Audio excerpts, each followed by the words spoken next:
On today's episode of Money for Old Rope, we're going to be having a look at games based on UK game shows that came out on the Spectrum. So there'll be a lot of questions. You can look at the screen and go, oh, yes, I remember that. But yes, it was basically videos I did for my games based on TV shows series. And I think I covered all of them. But yes, please make a noise that sounds a bit like a buzzer where I get something wrong if I haven't, and tell me below which games I missed, because I think I did get all of them. Rather than present them chronologically, I'm going to actually present them in alphabetical order, which I think will probably hide where I did my earlier videos and the sound quality that goes up and down. It's a bit of a mishmash to look at, unfortunately, from a stylistic point of view, as I was trying to find my feet. And now all my videos look the bloody same. But have a look, enjoy. If you've got 2 hours to spend, probably should be doing something else. But if not, have a look at this.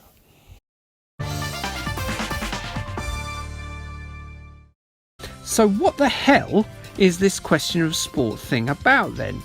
I'll give you one guess. All right, yeah, you got it, well done. I mean, you might have seen it as it's still going now, and in fact it celebrated its 50th anniversary last year. When I say that, it did have a pilot in 1968 presented by Stuart Hall from the previously covered It's a Knockout game, and we probably shouldn't be talking about him at all. His most famous host, and the one featured in this game, was David Coleman, a man with, give me a second to double check. Alright, yep, good. Yep, no sexual allegations against him at all. David, who had covered World Cups, Olympics, Wimbledon and all manner of golden jewels in the BBC sporting broadcasting lineup before they were taken away, presented Question of Sport from 1979 to 1997 and was then succeeded by Cliff Richard's only known sexual encounter, Sue Barker, whose own lengthy run ended just this year. A fairly simple quiz format, a question of sport, does what it says on the tin. Questions of sport. And it does it in multiple rounds, but get this, it doesn't ask Clive down the flat roof pub who scored the winner in the 1972 FA Cup final. The show asks actual sports people. Some of them are even quite personable, rather than the focused personality-free driven drones you'd suspect. Wow!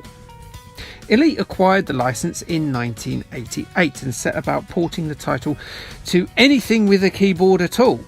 Alright, okay, not a typewriter, you smartass. Save the smartassery for the questions later on. Versions came out on the Amiga, the Amstrad CPC, the Atari ST, the BBC Micro, MS-DOS, Commodore 64 and Electron in 1989, with a budget re-release coming 2 years later courtesy of Elite's Encore label. To long-term viewers of this channel, this game might seem a little familiar. If you've been around since episode 2 of this series, well done you. Are you vaguely normal? Even vaguely? But thanks. If you've been around that long, you may remember a game called Mike Reed's Pop Quiz, itself based on a BBC quiz show in the same era. Also released by Elite. What they've done is taken out the music questions from that game and wedged in a lot of sporty ones instead. There's a few alterations to some of the rounds, but the interface, graphics and overall gameplay remain very similar, albeit with a slightly altered colour palette. Mike Reed is swapped out for David Coleman, and also they've added the 2 team captains who were present at this game's release. Ian Botham, a cricket legend with a questionable mullet, strong opinions, and one of the worst gaffes in social media history, is one of the captains here, with Cuddly, and I mean Cuddly, look at him, looks like a nice little bear, 34 cap England legend and current World Rugby chairman Bill Beaumont, attempting to steer his team to victory as opposed to that of Ian's. Poor old Bill's monochrome rendering here makes him look like he's suffering from a bad cleft palate, the poor love. You too have to pick a pair of avatars to represent your vast sports knowledge, and so I went for the famous sports people, Fred Dinage and Roy Orbison. It's not really them, but it really looks like them. We're going to win this, guys. We've got this. Come on, boys. So just like the show, 2 teams of 3 attempt to out-clever Dick the other team using smarts and trivial sports knowledge. At the beginning, as well as choosing your avatars from the gaggle of shite haircuts on offer, you get to select your specialist subject from a selection of 10 strenuous activities that people do in exchange for money and adulation. Your selection comes into play in certain rounds where a home question gives you a single point, whereas an away will get you 2. A home question is one about your specialist subject, whereas an away one is a risky punt, useful if you're chasing your opponent's score about sport in general. You randomly select little squares in the first round, the picture board, with each numbered block hiding behind it a question based on the itty-bitty icon that you uncover. Mystery personality can't be done how it is on the TV show. On the show, they show footage of the sportsperson doing weird stuff unrelated to their day-to-day activities while avoiding showing their face, and then the guests and the captains have to guess who that is. Instead, you get David Coleman describing a sportsperson in that small, slow-scrolling speech bubble. It does the job, I guess. Then you've got the previously described home and away round. There's no appearance by Alf in his ute, and unlike Neighbours, there's no Spectrum game based on the residents of Summer Bay. I'm sorry if I've got your hopes up by saying home and away. Similarly to the Mystery Sportsman round, your poor old ZX can't show the actual sports footage required for the what happened next round. Usually in show, the host will pause footage at a crucial moment and the teams would then have to guess what weird, wacky or extraordinary thing happened in the footage next. Here, it's like there's been a power cut to the VT machine as David's disembodied bonce powers through anyway and describes what happens as everyone tries to guess what happens as the quiz grimly continues on by candlelight. Finally, there's the quickfire round, exactly as it was on the Mike Reed game, with this sort of pie chart time eroding with each question that passes, with a wrong answer giving you a time penalty. Due to the quick timed nature, and you have to be bloody swift too, of the game, you can't be typing things in. So the game's solution to this answer inputting quandary that exists in all of these games is to just give you 4 multiple choice answers.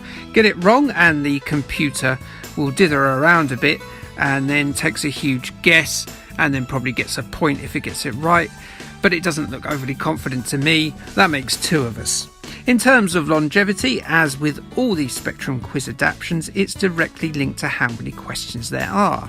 Here you actually are better served than most, with 5 loadable blocks of questions. What's my opinion? Well, it's limited by both the Spectrum's limitations and the show's concept itself, really, as a lot of these quiz games are. It does what it can to the best of its ability. The maximum, really, that Question of Sport can achieve is a mare and a shrug, and it does that, so well done. Crash gave it a 48% in their issue 61. They put it to you that the lack of variety as a result of the repeating questions and easy to remember 4-choice answers impacted on the game's quality, as did the easiness of the questions in the first place.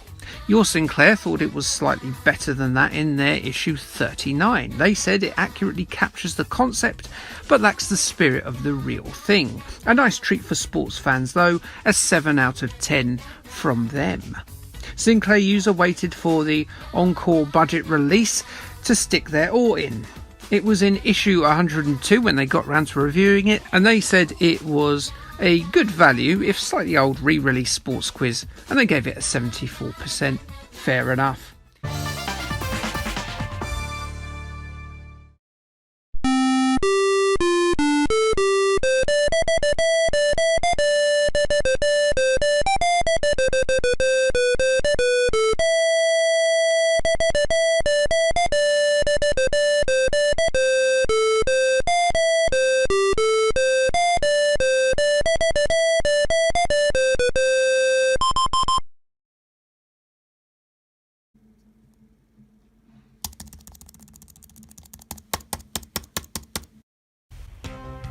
Interesting fact. Blockbusters presenter Bob Holness was one of the very first people in the world to play James Bond in a 1955 radio production of Moonraker. Also, another interesting fact is that this is the best intro of any game show ever. Look at this. It's like Blade Runner, but Rutger Hauer and Harrison Ford have been replaced by hexagons. Look at these nerds ruin that coolness by dad dancing at the end of the episode. But the show itself, which we should probably talk about, ran from 1983 to 1995 on ITV and Sky One before making a few comebacks here and there. The basic premise was that contestants have to complete a path across the board or down it. As you can see, it's a lot easier to be going down as there's only a line of 4 to complete as opposed to 5.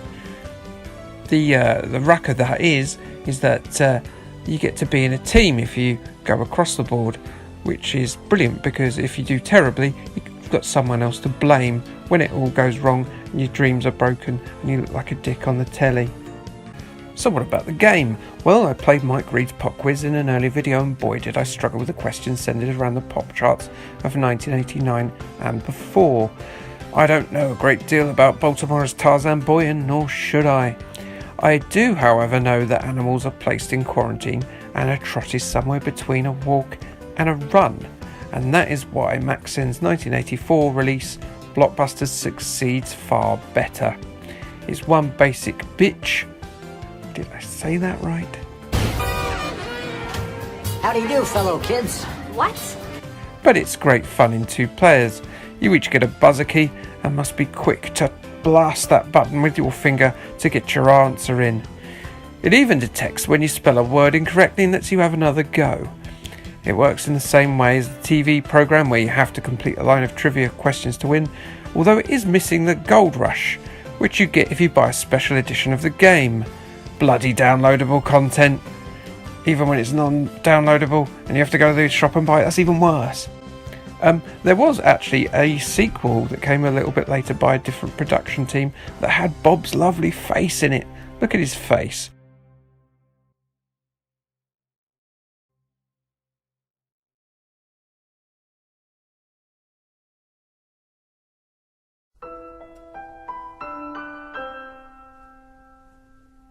This is the one I'm talking about today, and it's fine. It's pretty good. It's, as I say, it looks very basic, but it is an enjoyable experience.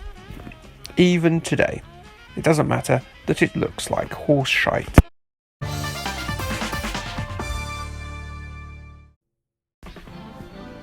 Bingo! Bob Monkhouse, a quiz show. What an exciting episode we have in store today, eh? I'm sure this one will top 100 views within the hour. Yes, sirree! A quick look first, though, at the show that inspired this incredible gaming concept that will no doubt be getting a 4K remake as a PlayStation 5 launch title. You'll see every pore on Monkhouse's leathery epidermis, so you will. Bob Monkhouse was a very well-known, in the UK at least, entertainer and comedian. A hugely talented and incredibly funny comic, Monkhouse started his career at school, writing for the Beano and the Dandy. I mean, while I was at school, I was trying to avoid dripping PVA glue on my crutch area, lest I be bullied for ejaculating in my pants. Which I hadn't done, it was glue, I swear it to this day. After a stint in the Royal Air Force, Bob squizzed his way into a BBC contract by getting his superior officer to pretend that he was a World War II hero. From here, Bob Monkhouse combined his screenwriting and his radio presenting with a stage career. Monkhouse then starred in the very first Carry On movie, Carry On Sergeant, and he later regretted jumping ship to another movie franchise because, after all, who remembers that one about the dentist? No one does, but everyone remembers Carry On. They kept on going, they carried on, if you will. And if you don't, well, ooh, matron, or whatever he says. But it was his quick wit and his easy charm that gave Bob Monkhouse his biggest successes, that being as a game show host. Monkhouse worked well with the great unwashed, that charismatic crowd of polyester-clad folk, hopeful of winning a washing machine or a holiday to Barbados. He was a master of comic timing, a god of one-liners. I want to die like my father, peacefully in his sleep, not screaming and terrified like his passengers, is surely one of the greatest, most timeless jokes ever. He was indeed the perfect game show host. He appeared in so many too: Golden Shot, Celebrity Squares, Family Fortunes, Bob's Your Uncle, Opportunity Knocks, Wipeout, and of course the subject of this video, Bob's Full House. Bob's Full House was a mixture of quiz show and seaside pensioner favourite bingo. Bob's Full House ran on BBC One from 1984 until January 1990. In it, 4 players were given bingo cards and they attempted to light up 15 numbers on the card by answering quiz questions. The winner of each round were each given their choice of 3 prizes, and if I talked any more about it now, I'd ruin the video game description, as is the nature of quiz shows on the spectrum. There's not a great deal to talk about already, so I'm going to cut it there and then we'll get to the game. Bob's Full House was released for just £8 in 1988 by TV Games and Domark, after it was developed by Binary Design. The presentation of Bob's Full House, the game, is simple, yet very crisp. Bob's disembodied Max Headroom style head hovers there like a general knowledge sentinel, his weird asymmetrical face judging you for not knowing that the Tornado's hit single was Telstar. Bob knows, and to punish you, he will appear on your ceiling when you go to bed, and you'll never ever sleep again because he'll just be there staring at you and judging, and yes, he'll get you. Oh, he'll get you all right. Why were you an idiot? Why couldn't you have known the answer to those questions? You fool, you deserve this. The other graphics, which there aren't really a lot of, represent that of the guests and their individual bingo cards represented there in front of them on the desk. We can all see what you're doing. So who do these people look like? Well, 1 looks like Jimmy Somerville's put on a bit of weight. 2 looks like Sharon from EastEnders. 3 is a grey alien who has, to blend in, purchased an Olive from On the Bus's costume from a Smithy clearance sale. Because after all, who really is going to a fancy dress party as Olive from On the Buses, even in 1988? And player 4 is obviously a stick insect pretending to be an MP for Dorset. Yes, it's Jacob Rees-Mogg.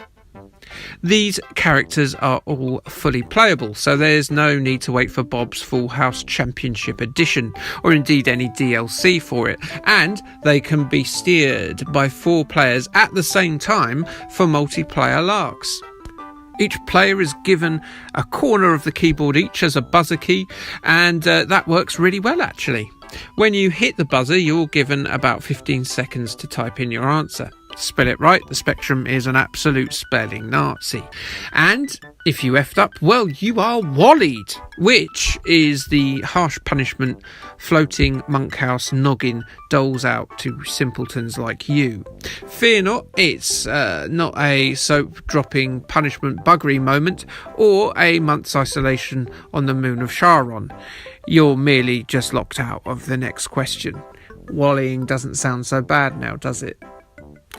Round 1, and you all must race to be the first to light up the 4 corners of your board by buzzing in and answering correctly a general knowledge question. I won, and I just so happened to choose those nice little set of pans there. I'll be cooking up a treat with them. Sweet corn and loneliness. Round 2 is identical, except you have to light up the middle row. However, this time the different numbers represent different subject categories. Round 3, and we're at the eponymous Full House, where you're charged with lighting up all the unlit squares you have left, with obviously fortune favouring those who have already won previous rounds. Don't give up, Jacob Rees-Mogg or Olive from On the Buses. You've still got this. No, you haven't. The winner of this one, well, they march on to the final round. Bob's Golden Card, which gives you the chance to win a dream holiday. Imagine that. You have to answer as many questions as you can in 60 seconds. This is pretty tough. You can pass by typing pass, but I didn't know that at the time, so I look feeble. The idea is that you must uncover as many letters on the card as possible to spell out the name of your dream holiday destination. I was just awful, and if Severed Monkhouse Head wants to suck my soul up through his flared nostrils, well, go ahead, son, suck out my life essence. I've given up. I am ashamed I was so bad at this round. Of all the quiz games I've played so far, I reckon Bob's Full House was my favourite. It's quick, it's punchy, the control buzzer layout makes sense, and it's an intuitive concept and easy to get into and easy to get to grips with as well. I didn't get a headache trying to work out what the hell was going on like I did with Treasure Hunt or the Krypton Factor. The downsides are, it's a quiz game, and therefore it's incredibly limited in terms of its longevity. And, well, the main problem is really that the same questions appear rather too quickly. This might be because the nature of the quiz itself can be that there are many questions asked in each round, and the Spectrum's memory is too limited to handle that many. So you might find the same question coming up more than once, as if Bob has got some sort of Alzheimer's and he's forgotten that he's already asked the question. That said, this is my favourite quiz game played so far. I liked it. Please take pity on me, Bobhead, my dark overlord. Crash Magazine, they gave it a lowly score of 48%, stating that Bob's Full House is great as a television programme and had potential as a computer game, but the lack of questions really lets it down. Fair enough. Yours, Sinclair? Well, they were a bit closer to my opinion, calling it a surprisingly entertaining and challenging computer version of the TV quiz show. Not perhaps a long laster, but great fun in multiplayer mode, and they gave it an 80 degrees. So, that's a completed review, or should I say, bingo. Before I go though, can I make special mention of this disclaimer in the instructions? Please note that the prizes are only to make the game more realistic and true to the TV show. You cannot really win prizes. I mean, is this legal? I was expecting those pans. How am I supposed to cook my dinner, Domark? You swines, you have stolen my prize! Okay. Bullseye then. Should I do the requisite joke about the speedboat prize now or later? It's a tricky one. To be honest, I used to find it more hilarious when a pair of ruddy, middle-aged, boulder-stomached men won a high-fashion shopping trip. How many Giacomo polos can you buy on Savile Row anyway? With an original run running from 1981 all the way through to 1995, Bullseye was a huge success, attracting audiences of 20 million at its peak. 20 million! For me, it was the herald of the weekend reaching its end, along with the Sunday evening crumpet, and the doomed thoughts of another week at school beckoned. So while I certainly enjoyed the light entertainment of Bullseye, it was tinged with the darkness of drudgery. A game show centred around darts and general knowledge, Bullseye was hosted by gruff northern comic Jim Bowen and affable dart referee Tony Green. The real star of the show, though, was the anthropomorphic overweight cartoon bull called Bully. If a cartoon character ever looked like it spent most evenings, mornings and afternoons in flat roof pubs, it was Bully. Look at this guy. What a loser. The show was divided into several rounds, with a pair of probably hilariously jumpered / haircutted 80s adults given the role of darts person and non-darts person. The non-darts person would usually be exceptionally shite at darts, to the point you wouldn't want to be on the first row, else you'll lose an eye or your head if the throw was hard enough. They were there for their dumb nerd brains and to answer the questions. At some point during the proceedings, around about halfway, a professional darts player or a celebrity would show up, and they'd try to raise money for charity. Unlike other famous people who raised money for children's charities in the 1980s, none of these turned out to be paedophiles, as far as I know. Comment if I'm wrong, because we should all be commenting on Spectrum Games based on darts game shows about who was a paedophile or not. Probably one of them was. Anyway, the show made a brief comeback in 2006 with former contestant and Peter Kay collaborator Dave Spikey hosting it, but it only lasted a series on Challenge TV before disappearing again. The darkest story to do with the show is when contestant John Cooper appeared in 1989. Cooper was found guilty in 2011 of the 1985 double murder of Richard and Helen Thomas and the 1989 murder of Peter and Gwenda Dixon, along with the rape of a 16-year-old and the sexual assault of a 15-year-old at gunpoint. Well, that's scuppered the light tone of this video, hasn't it? Let's maybe listen to the jaunty music again.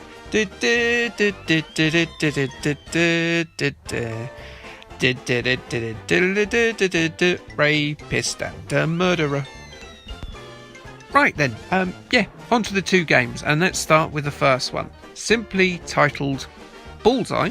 The 1984 title was initially released by Maxon before being re-released in 1986 by Domark's TV Games label and then re-released by Virgin Mastertronic in 1989 along with their crappy gun, which we'll get to later. Not only was Bullseye apparently an unflashable turd, it was also pulled out of the pan and passed around like a baton, a brown fudgy baton. A round-for-round recreation of the original show, Bullseye starts off pretty well, aside from the one-channel recreation of the theme tune. Lovely. The game offers you the opportunity to practice the rather simplified throw mechanic, and it lets you try it as many times as you like, which I think is a nice touch.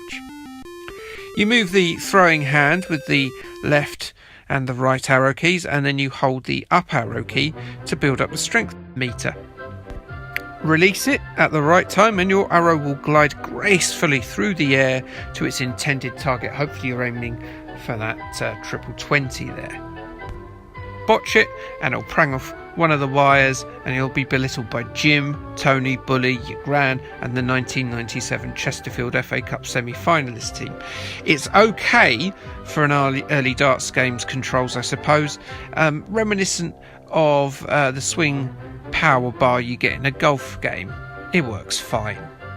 Once you've selected the difficulty level and named the team, it's off to the first round with the 10 sections general knowledge board. Select which subject you want to answer a question about, hit the right zone and you get your bonus points and you get to answer the question based on your favourite subject.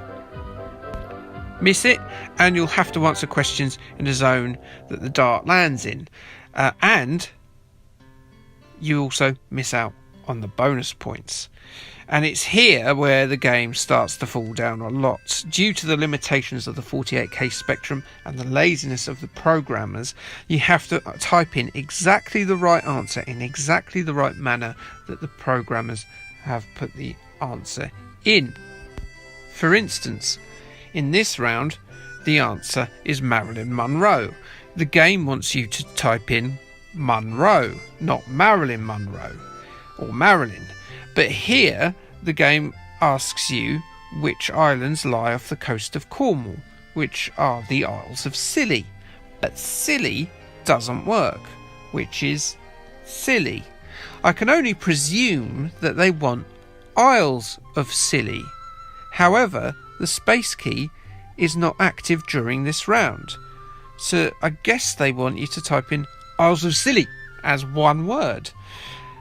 You get the fat hand of the Bullock judging you with his thumbs down more than you should. And I don't want to see that, because I'll end up with the dreaded BFH. That's bus fare home. I don't want that. Round 2, and we've got a regular darts board out for some regular darts throwing, with the highest scoring team getting to answer a question for points. And you get pounds for points, so why wouldn't you want to win those? Answer incorrectly and your opponent can steal by answering your question correctly. Round 3, and the red and black dartboard appears, and I believe our genial host Mr. Bowen describes the rules most succinctly with his catchphrase, "Stay out of the black and into the red, there's nothing in this game for two in a bed." This will elicit, of course, a chuckle from the crowd, because it sounds like he's talking about copulation. Section 4, and you can gamble all your points. If you score over 110 with 4 darts, you'll be rewarded with double your points. Fail and they are halved. There's no opportunity to win a speedboat, as there's no Bully's prize board, but as you wouldn't win anything as it's just a computer game, it would just be you staring at 8-bit images of Sega Master Systems and like crap old microwaves. So let's just ignore the fact that we can't have a look at what we could have won. Sneaking in little catchphrases where I can. Maxon's Bullseye is a spirited attempt for the time, but the question round and its various quirks really let the game down. Maxon, from my experience with Treasure Hunt, Blockbusters, and my old favourite, the old shit heap EastEnders, are really sloppy with presentation too, and there's no difference here. It's a slapdash looking title. Crash didn't like it, giving the title a dismal 45% and saying it was straightforward and rather uninspiring version of an uninspiring TV show. They clearly didn't think you can beat a bitter bully. Sinclair User, well, they had a bit more love for it, awarding it 4 stars out of 5. They say that Maxon specialise in computer versions of TV game shows. Some are dire. This is surprisingly good. I played Maxon's Bullseye as part of the Plus 2A action pack originally. In fact, I suspect it was the very first TV adaptation that I ever played. Bullseye, you see, was compatible with the Magnum Light Phaser, or so they claimed. Shooting darts at a screen works about as well as if you put real pub darts in a real Desert Eagle. It really doesn't. Some of the darts will hit the target, most won't. Don't even bother. So what of the other Bullseye game? Is Bully's Sporting Darts Super Smashing Great? Released by Alternative late in the Spectrum's life in 1993, along with versions for the PC, Amiga, Commodore 64 and Amstrad, for the princely fee of $3.99, Bully's Sporting Darts is a different beast altogether. It doesn't try to recreate the show whatsoever. There's very little to connect it to the Bullseye TV show at all, save from the appearance of our friend Bully and the sport of darts itself. There's no general knowledge aspect to the game at all. What we have with Bully's Sporting Darts is a collection of mini-games very loosely themed around various sports. It's a curious use of the Bullseye license. I'll give them that.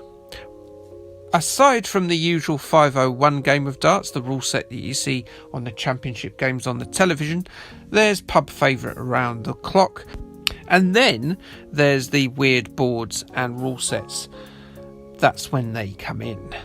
Football, for instance, asks you to hit the highlighted number in sequence. Get enough and you can score a goal. Just like football? Yeah, that makes sense. Cricket has you as the batter trying to score over 40 to register a run, while the opposing player, as the field team, has to aim for the ball to capture a wicket. And there are other games with extremely tenuous connections with tennis, golf and snooker, and it's all just very bizarre generally. The control method is typical darts game fare from the 8-bits, with your avatar's hand bouncing around like he's not back a 2-litre bottle of White Lightning cider, and you trying to wrest some control over it. It's better presented than Maxon's effort, but as it's a country mile away from the show and the rules of the minigames are initially extremely baffling, I'd say that Bully's Sporting Darts is the worst out of the pair. Your Sinclair gave it a 54%, saying it's really well done with loads of sub-games, but only one of them is really any good, and it all gets very boring after a while. Sinclair User gave the game a 57% and deduced that with all the options, they do nothing for the last ability, and reviewer Tom Guys said he would rather play the real thing, so I wonder if he went and did that. Let's see how the sausage is made, shall we? It's Tricks of the Trade talk time. I always allow 30 seconds of game footage to be played so people don't immediately click off the video, think I'm not covering the game at all and I'm just talking about the TV show, but that's not the case, as we all know. However, I've now got a timer for this episode, with a countdown timer of course, to show me how much time I've got to show the game for before I can get into the crux of it. Is it time yet? Now? Oh, there we go. Normally, when I talk about a show, I usually say the show was, when I'm talking about the Spectrum version of that show.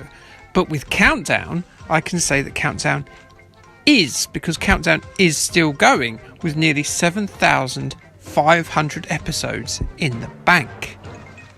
Making its debut as the very first programme shown on Channel 4 when it launched in 1982, Countdown is one of the longest running television shows in the world. Much like the previously covered It's a Knockout and The Magic Roundabout, Countdown actually has its roots in French television. It was based on the show Des Chiffres de Lettres, which in English of course means numbers and letters. And that is also still running. And it has been since 1965. That means Countdown is barely a daddy's money shot compared with its French grandad counterpart.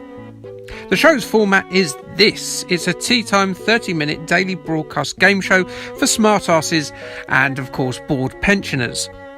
One of the two contestants picks from two stacks of vowels and consonants 9 times until this random jumble of letters are placed upon the wall, and then they are each given 30 seconds to reassemble those letters into the longest word that they can.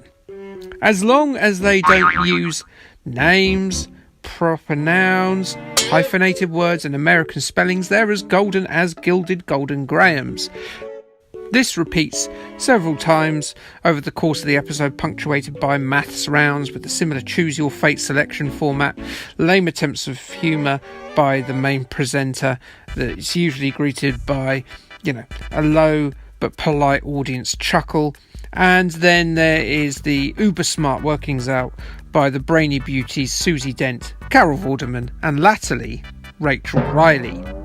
I reckon a certain viewer of this video just swooned at the mention of that name, like he's a blushing courtesan in a Jane Austen novel or something. Hello, Andre Russell. Check out his channel. Scores are awarded to the person who got the longest word, or the closest to that number, with the loser getting out. There still might, but often not, a chance for a late high score in the climactic Countdown Conundrum round, with a pre-selected 9-letter combination flashing up with the quickest person buzzing in with their answer. And unfortunately that usually is the person who has dominated the entire show, further burying the poor normal-brained sap next to him.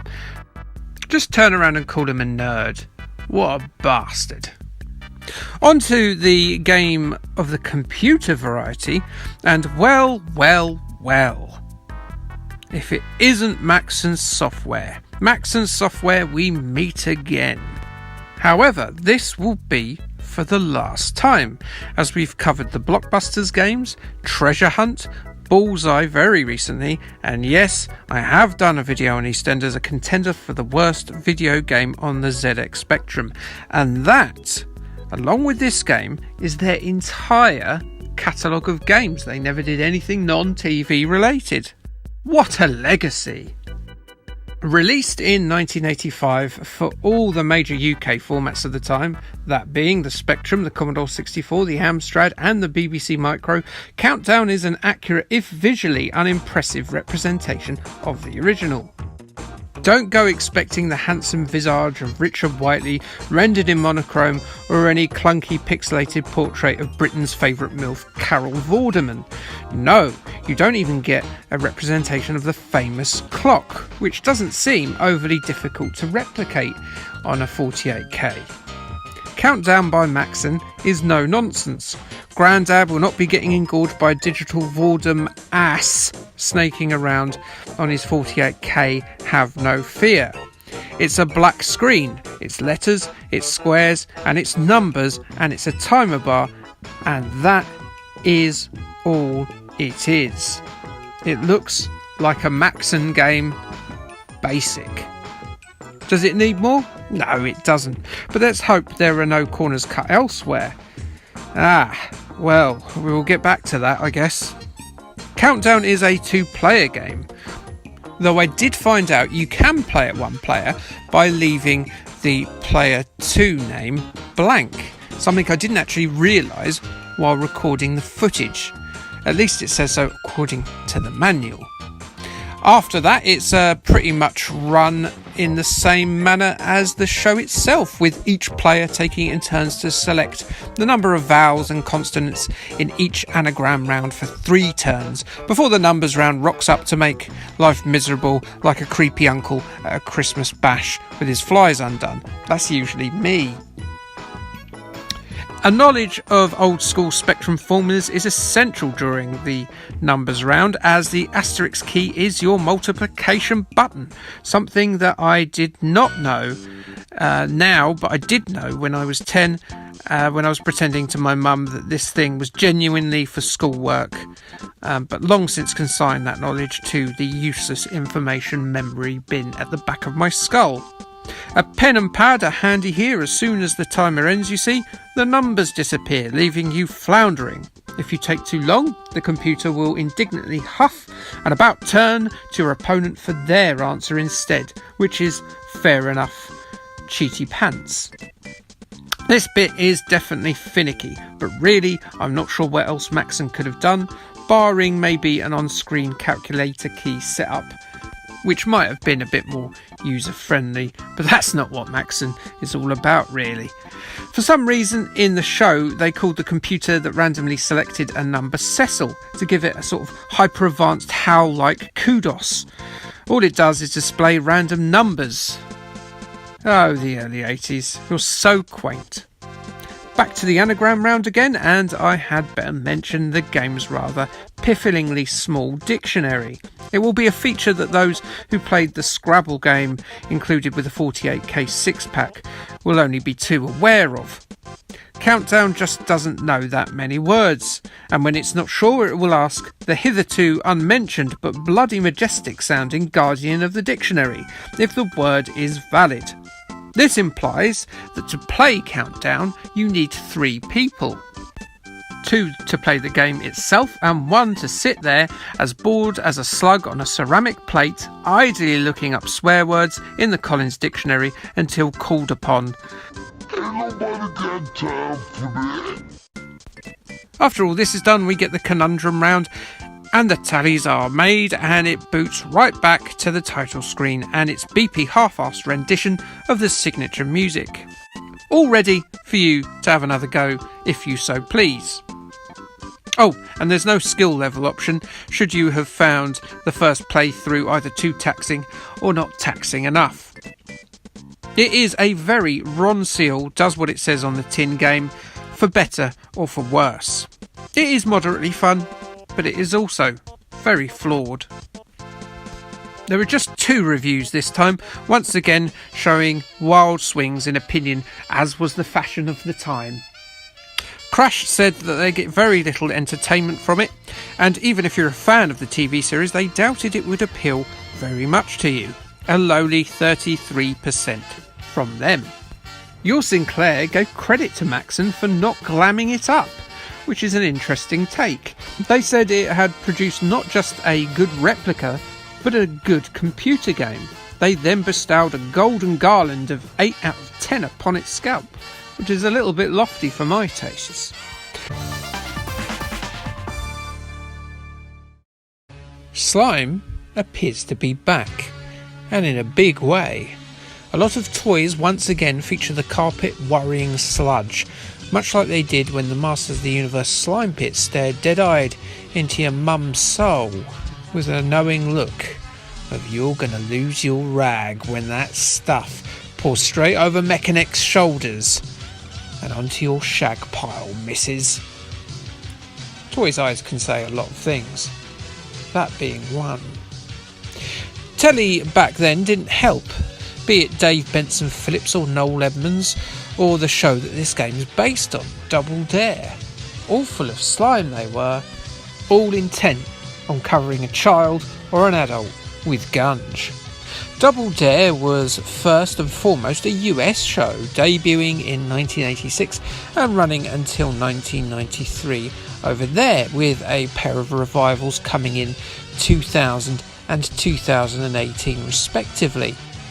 Two teams of usually tweener contestants competed by answering trivia questions and competing in various physical challenges, with the hope of making that fabled obstacle course where flags were collected in the hope of exchanging them for prizes like an NES or some sort of remote controlled car that had a shouty early 90s advert. The name comes from the part of the show where contestants can dare their opponents to answer a tricky question, a gamble that could result in a huge points bonus, or you could lose out and have to take part in some sort of challenge, be it some sort of puzzle or some sort of physical thing that would probably, yes, involve slime. The team dared could also double that dare, hence the name of the programme, which then could double the points yet again, taking 10 points up to 40, and potentially cause a massive rift in points and handing control of the game to the team whose dare paid off. An incorrect answer will result in control of the game switching sides. I've made it sound more complex than it actually is, as if a load of 12-year-old American kids high on coloured breakfast cereal sugar dust can easily understand it and make it Nickelodeon's most popular show for several years, then surely you can get it too. Surely. First broadcast as part of Saturday morning's school freedom celebration going live in September 1987, the UK version was hosted by the always game and slightly annoying Peter Simon, with a similar format to the original. Simon would present the show throughout its run until 1992, armed only with a begrudging but high tolerance for slime and his catchphrase, "On your marks, get set, double dare." Double Dare was that high energy kick 90s pre-teens needed to get their weekends underway. While it wasn't the cultural milestone that the US version was, it was still certainly a fun show full of high energy, excitement and of course, brightly coloured goo. A £3.99 release for the king of budget TV conversions alternative software in 1991. Versions also came out for the Commodore 64 and the Amstrad CPC. Programmed by Bizarre Developments, Double Dare the computer game is a quiz game with arcade minigame elements. Double Dare is a very nicely presented quiz game, potentially the best presented quiz game I've done so far. Look how disappointed that pair of 12-year-old sprites look. It's graphically very competent, if a little low on animation or, well, very much happening, but that is a common thing with these kind of quiz games on the old Spectrum. The quiz aspect of it is handled efficiently, with the 3 answers selectable, along with an option for your eponymous double or indeed single dares and challenges. Keep answering questions right and you can continue grinding those 12-year-old goons into the dirt with your big nerd brain. But if you have to do a challenge, maybe you'll get to see a digitised Jason Donovan in the form of a slide puzzle. Actual Jason Donovan, him out of Neighbours, can you believe it? There's also apparently a Follow the Leader and a Pyramid game, but I didn't see them because I'm dead smart and trash those little computerised 12-year-old kids with the brain of a 48k Spectrum. Look at me, I'm all swinging dicks here. If you do well enough, you will win the game and you'll end up in the obstacle course, where you can fist chickens and swing your leg over a snowman in order to grab 10 prize-winning flags. And of course, it goes without saying, but those flags that you grab, you won't be able to put in to anyone to grab a prize. You won't get an NES, and you won't get your remote control car. It's just a bloody computer game you spent $3.99 on. You're not getting anything. It's for fun. You know, taking part is fun. It's not, is it? I don't know why people told us that. It's very jarring at first, after the first 20 minutes of choosing from 3 answers, to suddenly be thrown straight into this obstacle course game, which is an arcade-style avoid the gun tank 'em up platformer, possibly the first of its kind. And if you do well, you've got another set of questions on the other side of the tape, and that's it. There's only 2 sets of questions in the entire game. It's $3.99. What do you expect? Lots of questions. It is a factor, undoubtedly, that will shorten the game's lifespan. But you know what? It affects most of these quiz games on the Spectrum, so I guess fair's fair. I quite like my short time with Double Dare, I must admit.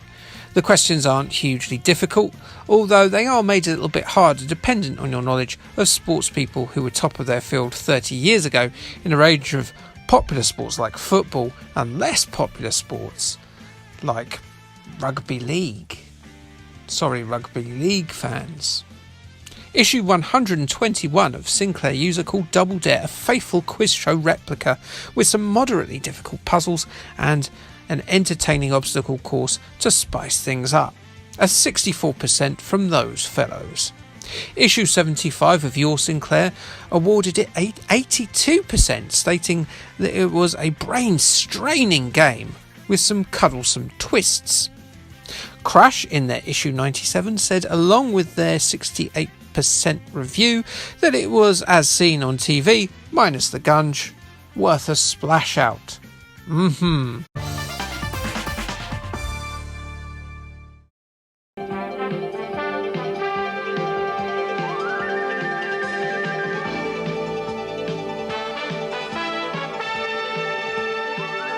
Here's your host for Every Second Counts, Paul Daniels.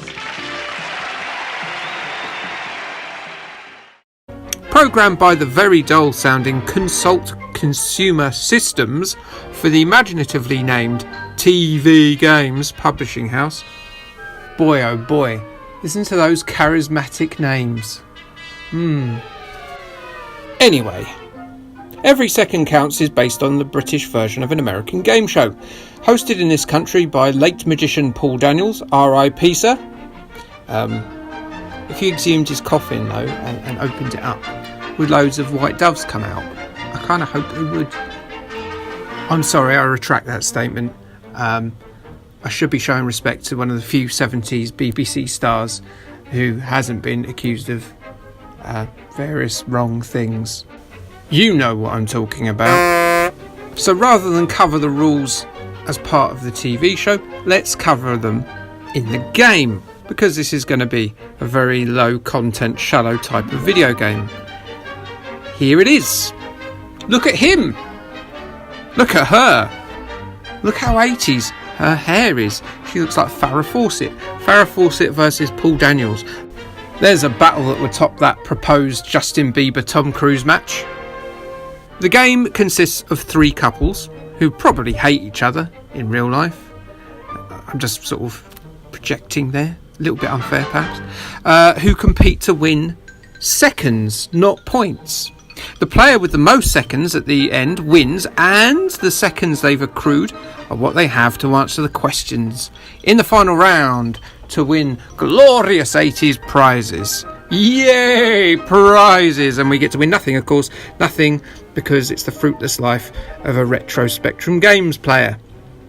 The rounds on the way to this flip between 2 types. One is determining whether an item is one type of thing or another type of thing. Lots of things in that sentence, I do apologise. I done English good. Allow me to show you an example. Is the number 5 on the top or the bottom of a dartboard? What do you think? It's on the top, and if you said anything else, I hate you.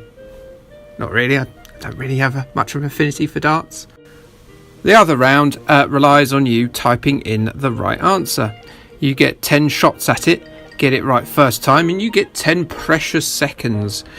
Get it on your second attempt, and you get 9 seconds. And so on and so forth. I could run through all of those to stretch out the time, but instead I'll make a really long-winded joke about it instead. It's a knockout. A buffoon's Olympics, a common Wally Games, the sport of jesters, not kings. Sports day at the Lunatic Asylum. And it's here, all represented in the minimal colour schemes and sparse sounds of the glorious ZX Spectrum. You've played Fall Guys on the PC and PlayStation 4. Well, now play its bloody ancient TV star great-granddad. Ladies and gentlemen, it's a knockout. The game of the show that featured one definite paedophile in Stuart Hall and maybe one other, but I'm probably not allowed to say it's Prince Andrew. I wonder if he sweat when he did this. Originally a 1962 French television show called The Interville, which was then adapted for us roast beef and turnip chewers here in the UK by our good friends at the BBC in 1966. It's a Knockout is basically a bunch of adults representing towns and cities that would compete in a series of absurd pratfalling challenges, usually dressed in large, silly costumes. Local parkland will be utilised as sporting arenas, grand sporting arenas indeed. And things weren't rescheduled if the weather turned bad and we didn't get beating sunshine down. No, because mud meant more falling over, and falling over is why people were watching. People falling over is funny, as we all know, except those hypocrites when I started rolling about on the floor, guffawing at the old lady taking a tumble in my local shopping centre. She only broke one hip. It's not like she can't just lean on the other one for a bit. She gave me great guffaws. Don't look at me like that, mister. Anyway, cream pies, water and anything deigned as a causer of chaos would be brought into play to make it as daft and as calamity-packed as possible. After all the silly behaviour, points are awarded for the team who fell over the least, and ready innuendo fans, there will be a lot of that this week. Those who got the most balls in the small holes. Those who did well enough, who would no doubt be the hero dads of playground lore, could later be entered into a pan-European championship in the show Je Sans Frontier, broadcast from Albania to Vatican City, to find out who the best giant rubber-suited king covered in mud and custard pies is in the whole of the EU and beyond. Resurrected by ITV and later the retirement home for Popular Concepts Channel 5, It's a Knockout is a simple but fun show that has perhaps been bettered since by the likes of Takeshi's Castle, because Japanese people always have to go too far, don't they? So perhaps It's a Knockout is just a product of its time these days. You know, just like 70s child abuse at the BBC. Hey, Stuart. The Ocean game didn't feel inevitable, but with this series being 52 episodes in, can we really say that now? I mean, Treasure Hunt, EastEnders, Bangers and Mash, Orm and Cheap, they just keep coming, don't they? And yet, regardless, It's a Knockout arrived in 1986 for the 3 main 8-bit computers. Ocean didn't bother with the provincial town nonsense of the show and instead just placed a slap bang in the international finals. Give me a chance, Ocean. Christ, I need to warm myself up against Dave the Fat Plumber and that really unfit lady from the local pub who's got purple lips. So, and I presume that Nigel Farage won't like this, we are in Europe here. So choose your country and then show them all that you deserve the title of chief fool in a parade of life's losers via 6 silly challenges. The results of each game are played out in order, and you sit there watching it like you're a kid in the 1990s looking at your favourite Premiership football team on CFAX. But unlike CFAX, you then have to go and take part in one of those 6 rambunctiously ridiculous challenges. Let the tournament begin. Flying Flans places you in the role of a butler, and your job is to walk left and right trying to catch custard pies in your manservant's tray. The pies are airborne due to the hefty hammerwork of a couple of fellas on the other side of the screen. Yes, a couple of burly men are hammering away at you, hopeful of landing a cream pie, but more likely to spray their white goo all over your face and shoes. I did warn you this was going to get innuendo heavy. Harlem Hoppers was similar, but this time you were taken to Egypt. As you can see, the aim of the game is to stand behind a camel in the hope of being able to clench its balls as a man drops his load down its back. I'm not going to quit with this. Bronte Bash is a whack-a-mole affair with the player character hoping to drop a cartoony weight on these dinos. Yes, you have to yank your lever back and forth in the hope of being able to dump your entire weighty load onto that long neck and head. Titanic Drop features a series of contestants throwing themselves down a zip wire from a boat with the aim of angling their drop so that they'll land in one of those rubber rings to score points. Yes, I want loads of people to get themselves nice and wet by forcing themselves through my ring, one after the other.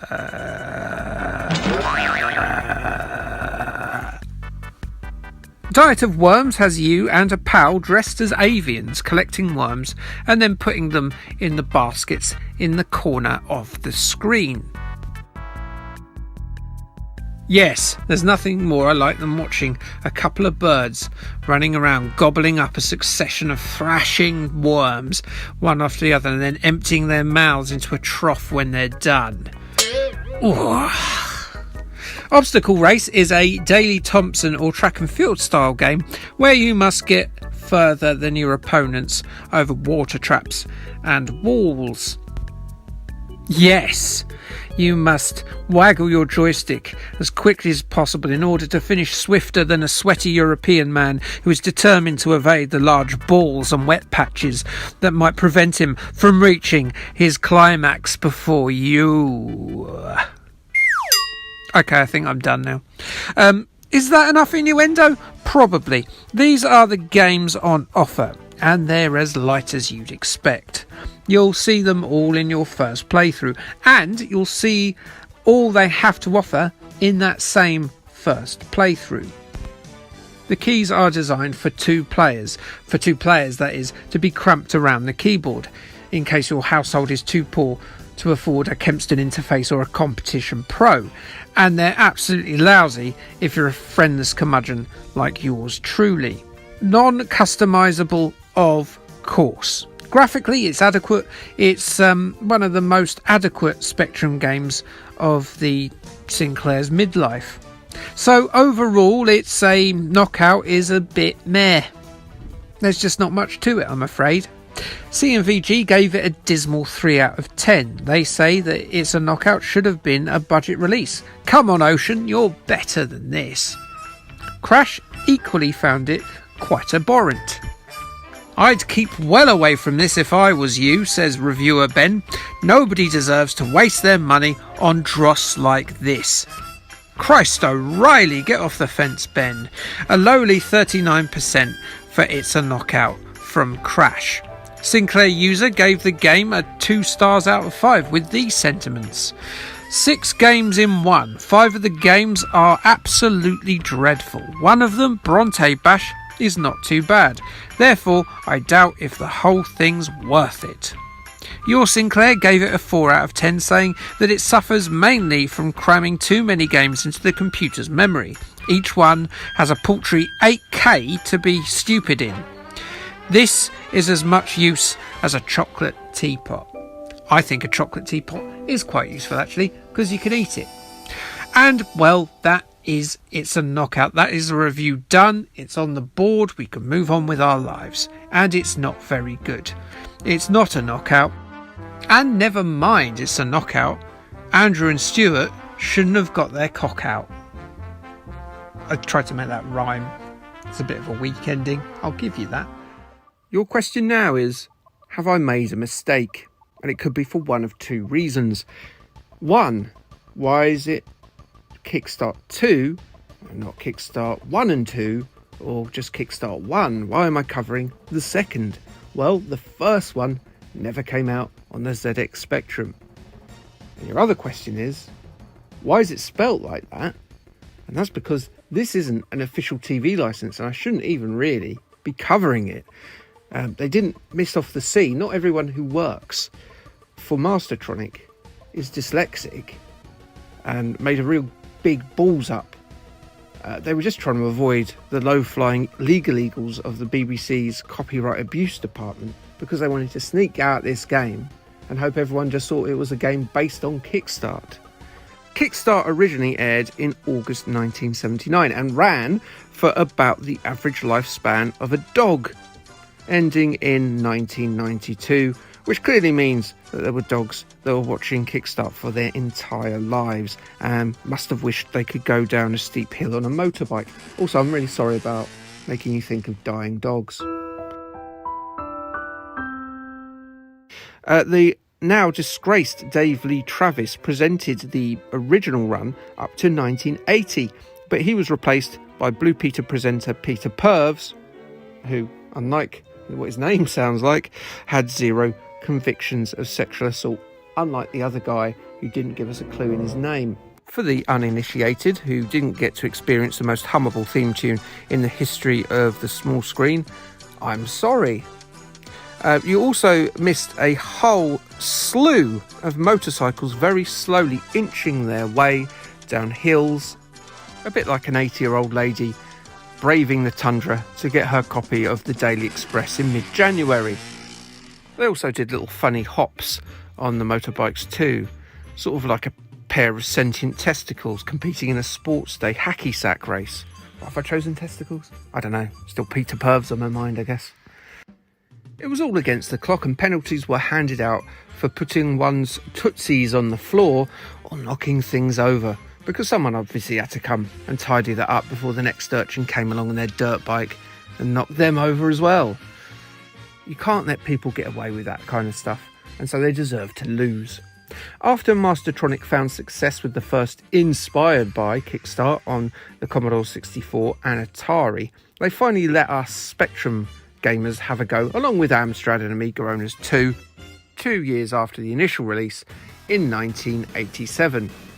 Look, Mastertronic, I know we couldn't show brown mud like the Commodore 64 could, but denying us our BBC show-themed dirt bike larks is just plain cruelty, frankly. Looking at it, you can probably see that it is a proto-Trials if ever you saw one, with each obstacle requiring deft skill and techniques, with the accelerator and the brake to get through the numerous and myriad obstacles, which initially will be a confusing, frustrating struggle with each level until you figure out when and how to time each jump and wheelie. It's no BMX flyer in terms of its approachability. I've done a video on that a couple of Christmases ago. Please go and look at that. But not right now. Rather than being up against the clock, you'll be against an adversary on the other screen who could well be another human with actual pubic hair, or it could be just your Spectrum, which doesn't have pubic hair, or at least it shouldn't. If yours does, they're yours, and I know what you've been doing. Along with the ramps and uneven terrain of the show, this game introduces pistons, springboards and even flamethrowers that I doubt that the BBC would allow to be showed, especially after that whole Noel Edmonds thing that happened. If you want to know about that, go and look it up. But woof, crikey. However, and I'm sure you'll agree here, it would certainly be a chunky insurance policy after that incident to then go and sort of besiege teenagers and adults in their early 20s with flamethrowers while they're riding around on a petrol-based motorbike, wouldn't it? So, how do you like longevity? Well, you can play it with the default 5 first courses as they are, and it will give you a little bit of play, I suppose. Or you can choose randomise the selection from the 24 courses from the menu screen, and you can play a random mix of 24 different courses. And if that doesn't excite you, then well, you are so in luck, because if you're a little bit handy with the tape deck, there's even a fairly easy, by Spectrum standards, course creator as well, where you can lay out your own course. Ooh, let's be creative, kids. Dirt bike tracks for everyone. I'm sure we can be happy with that. The graphics in this game are passable enough, pretty smooth if a little bit slow, and not massively affected by colour clash, so I haven't really got any complaints about how it looks. It's not bad for a split screen game. I think if Kickstart 2 was the only game of its type on the system, it would be a lot better remembered, but it is firmly in the shadow of ATV Simulator by Codemasters. It has the same addictive qualities as that title, but is a bit more janky, if anything. Some of the collision detection is a little bit off on certain obstacles, but unfortunately for me, it's that collision detection that has marred what otherwise would have been a very good experience. It is worth noting that it was launched as a £1.99 game. I suppose they saved the money on that licence, so I can appreciate that those games tend to get done and shipped out without much play testing, especially in the days of the Spectrum. They didn't really have play testers, people just sort of put games out. But it's a game that if they put a little bit more effort into clearing it up, it could have been really good, really fun, especially with that stage creator. But it wasn't to be, so it's not terrible, but it's a bit of a missed opportunity. Your Sinclair gave it a 7 out of 10 in their issue 28. They said it was a fun little motocross game, only marred by some eccentric collision detection. Sinclair user liked it a bit more, giving it an 8 out of 10, calling it graphically pleasing with a great atmosphere of just one more go. They reviewed it in their issue 72. Crash in their issue 50 said it was only the course designer that gives this game long-lasting appeal, as they gave it a 77%. Their score was sort of inflated by their reviewer Mike absolutely loving it. They used to do like a sort of average score of everyone in the office who played it, and he like whacked it up to 92. And you know what, Mike, you do you, Sonny Jim. If you enjoyed this game, good stuff. I bet he hasn't played it since then, though. I can't imagine Mike breaking out the Spectrum and putting on Kickstart 2 anymore. Warning, team! This dungeon contains stodgy control systems, repetitive monochrome low-quality graphics, and esoteric puzzles. Caution is therefore advised. Step very carefully on your adventure, or it could all come to an end in a very grisly manner. Knightmare, for me, was absolutely unmissable children's television, up there with Bad Influence, Thundercats, and the Mysterious Cities of Gold. A game show at its heart, but dressed up with a Tolkien-esque lore, early CG smoke and mirrors, and hammy acting. Knightmare was catnip for nerds such as myself. To a kid, books were great, sure, but Ian Livingstone's Choose Your Adventure books were even better. You could do whatever you want. You could avoid that swamp and not get eaten by that bog beast. You could go and poke like a dragon in the eye. And that sort of concept was Knightmare, but on television. Your imagination realised. What a great idea it was.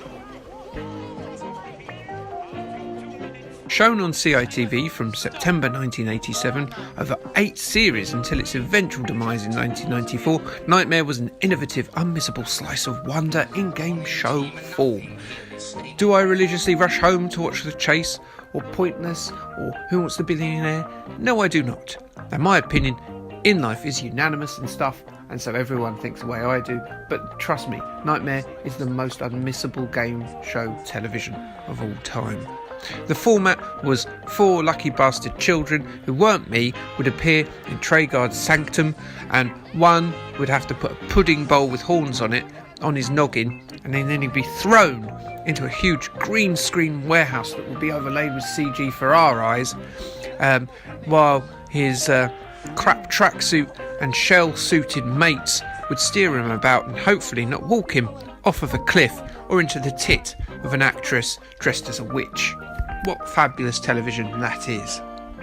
They were ultimately steered and shepherded away from walking into the warehouse walls by Traegar, a bearded lord in a Game of Thrones extras costume, played by Hugo Myatt. Myatt was crucial. He veritably chews the scenery off of its moorings, booming out instructions and advice while having to think on his feet if the children end up being a bunch of dim-witted chuckles. I force Mildred, cease at once! What a pro he is. Knightmare was bastard hard too. There are only 8 winners across the 8 series, and when someone won it, it was compelling schoolyard chat material for the next day, as much as, say, like an England World Cup win, or when that plane crashed in Emmerdale Farm.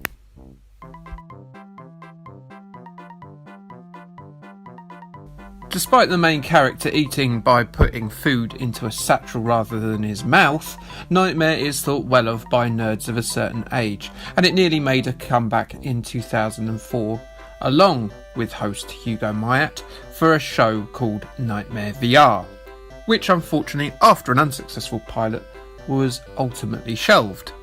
It did, though, have a one-off comeback in 2013, when YouTube had a Geek Week, and Myatt once again put on his old LARPing trousers again.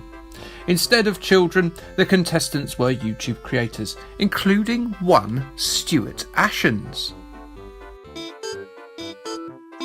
Hello. And they were assisted by Izzy Sooty, she out of Peep Show, and good old Dobby and Corfu 06. Let me chew on your weird hair.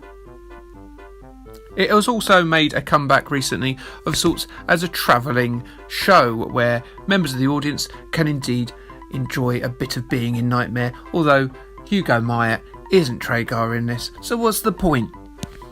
I'm sure it's very good. Don't take my word on things, I haven't even seen it. How can I possibly judge it? Activision acquired the licence in 1987 and handed development duties to MD Software, who would later go on to do the Spectrum conversion of Last Ninja 2. The game is pretty obviously an adventure title. If it was a football game or an Operation Wolf first-person shoot-'em-up game with a light gun, someone would have done their job quite badly, and I'd hope they'd be sacked as a result. Your young adventurer, unclear there if he's dressed in a shell suit, but he's certainly got the helmet on, is trapped in a dungeon and he must attempt to escape, because there's probably all manner of things that a young man of his age should be avoiding in dungeons, such as, man-eating rats and, stabbings and probably paedophiles. They're in there for a reason. Let's be honest, Ian Watkins may be in that jail. Just like the TV show, he can make his escape by solving various puzzles, casting spells and answering real-world questions from rather inquisitive wall monsters. I got to admit, if I was an immobile wall monster who couldn't move at all, I'd spend a lot of time either wondering about 1980s Britain and wondering how it was possible to end my horrible, lifeless existence. It can't be fun being a sentient wall who has to wait for people to appear. Christ. But make haste, adventurer, because there's a candle burning down. So you've got to keep that butt moving, though I'm slightly disappointed it's not a ginger kid losing flesh and skull parts like the best health bar of all time in the heyday of the TV show. It was pretty grotesque for an 8-year-old to witness, I've got to admit. You start the game in a dungeon room with this miserable looking old codger. A chicken egg and whatever that weird ball is, which turns out is a rock. The door is locked. How on earth do you get out of this predicament? Well, the old man has a magic spade apparently stashed down his tattered trousers. You have to pair up a verb and a noun up there on that bit there to interact with this old coot and the objects in the room. These are the game mechanics. So first you need to take the food, give the food to the old man. He then takes it gladly, despite the fact that he saw you just pick it up off of the floor, not on like a plate or any tissue, just straight up off that floor. You know, there's no bucket in here, and I doubt fantasy dungeons have cleaners, and the old boy looks like he's been here for some time, so I suspect that where that chicken leg was, there's fecal matter and urine all over that floor. Anyway, you give him the water, which the game doesn't tell you that you already had in your possession, and then you ask him for his magic spade. You then dig with the magic spade, and you find yourself a couple of rooms down with a couple of goons who attack you immediately, and you either panic and run down to the next screen, although there's no obvious reason from the off to run down to the next screen because there's no pictorial version of a door there. Alternatively, you can desperately fumble around with the horrible controls to throw a rock at one of them. This bit is the game's biggest failure. The control system is awful stuff. The verb and nouns are exactly the same no matter what room you're in, and you have to skip through all these different nouns of things you've either already encountered or won't encounter till the end of the game to find what you need and to take out these relentless guards and magic appearing trolls in the tight time limit. And it's one of the most frustrating experiences in Spectrum history. I did find out though afterwards you can type in the first initial of whatever item you want, so O for old man say, and it will bring it up, but that's my fault I guess. But it did ruin my experience before then. But I guess that's still my fault. But still, I don't think the controls are much cop. Quite why they couldn't make the items context sensitive to whatever room you're in my opinion, is a massive failure in the game design itself. Here is an interesting fact before we get to the next bit. The ZX Spectrum games Attic Attack and Dragon Talk were the inspiration behind the concept. Creator Tim Child had played these two games and conceived that the adventure nature of those two titles would make for a very good TV show, and so therefore he conceived this idea, and that's why we have Knightmare. So that's nice, isn't it? The Spectrum gave the idea of Knightmare, and what an eroborous loop of fun this has turned out to be. It's just a shame, though, that MD Software couldn't have played the likes of Attic Attack or Dragon Talk and used a simple control system like that. I get the idea. The idea is obviously that they wanted to make a more thorough adventure, but their control system isn't up to task. So, unfortunately, you overreached, boys. Sorry, MD Software. And it's a shame, as the game is interesting and varied in its mechanics, and it's a tough but rewarding adventure. The graphics aren't pretty, really, and you better get used to stony dungeon walls, because unlike the TV show, that's all you're going to get. There's a nice bit of interaction with Treguard, and you can ask him for advice, along with his two Oracle buddies, who I'm not familiar with at all, Ronius and Bougain, who all look really similar, like they're the guys in the early series of Game of Thrones when you couldn't tell them apart because there were so many people with long hair and beards. Most of the time, they're really unhelpful though, but that is the way of us middle-aged men. Just leave us to it. We'll be doing whatever we want. It's overall fairly competent and a decent challenge, but I really did not enjoy wrestling with those awkward controls, and it ruined the game for me. Scores were varied from the magazines. Your Sinclair declared it as an efficient translation of the TV series, but too much of a halfway house between adventuring, intricacy and arcade action, and gave it a 7 out of 10. Crash thought it was beautifully presented, but too difficult to reward most players, and slapped a 62% on it. Sinclair user, though, must have inhaled a bit too much of the fumes from the stationary cupboard Tipex. stating it was an interesting and exciting game with something for everyone to get hooked on. A fast-moving game for part-time thinkers. Superb. They gave it a whopping perfect score of 10 out of 10. Are they okay? I think they use are okay. I don't think they're okay. Spellcasting. D-I-S-M-I-S-S.